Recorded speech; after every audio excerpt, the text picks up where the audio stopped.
We will be using the same example of GeoObj again to declare an GeoArray of 3 GeoObj references, and each of these references will be pointing to some object when it will be initialized. At this point there are 4 elements in front of us. One is GeoARY, which is a reference, and then there is an array of 3 GeoObj references.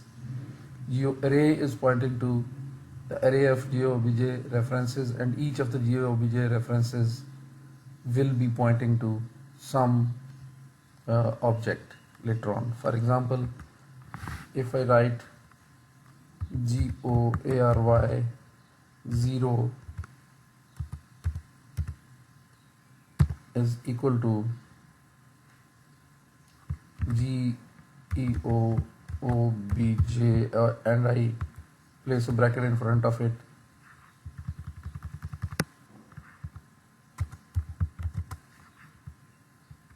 we are creating a GeoObj object, and then its reference is being placed at the 0th location of GeoArray. Similarly, I can repeat the same thing again and again.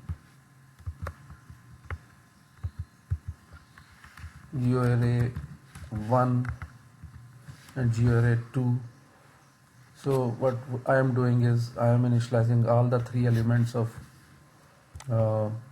GeoArray to point to newly created objects of type GeoObj.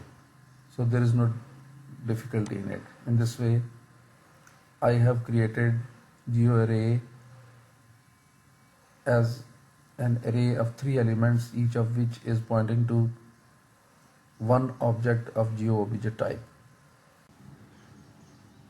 Now we know that GeoArray 0, GeoArray 1 and GeoArray 2 are the 3 references of GeoObj type. These references can be used to refer to any of the child class as well. Due to polymorphism, this is possible in Java. So what is also possible is that we can write new my circle over here, and we can write new my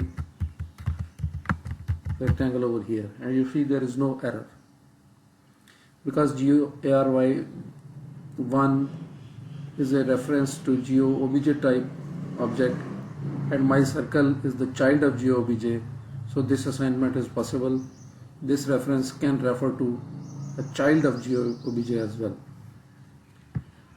This is due to polymorphic behavior in Java, where a single reference can be used, single type of reference can be used to point to different types of objects.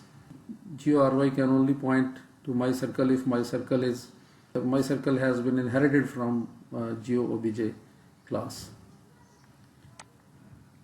Another observation is that if we invoke GeoARY 0 dot to string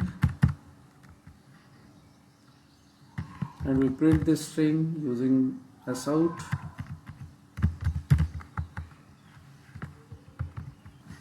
if we use GeoARY 1 or GeoARY 2 to invoke the toString methods, the method invoked depends upon the references stored in a particular element of GeoARY. In GeoARY 0, references GeoObj was stored. So the toString method of GeoObj was invoked. When we use GeoArray 1, then because GeoARY 1 was storing the reference to my circle object, the toString method of my circle class was invoked, and similarly here the toString method of my rectangle class was invoked. This is known as dynamic binding. You see that the value stored in GeoARY array ultimately results in the invocation of a particular method, because my circle's reference was stored in GeoARY1.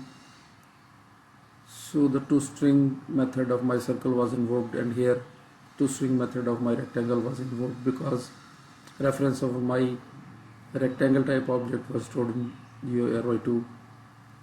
And again, this is due to the support of dynamic binding in Java. Let us execute this code to see whether whatever we discussed is true or not.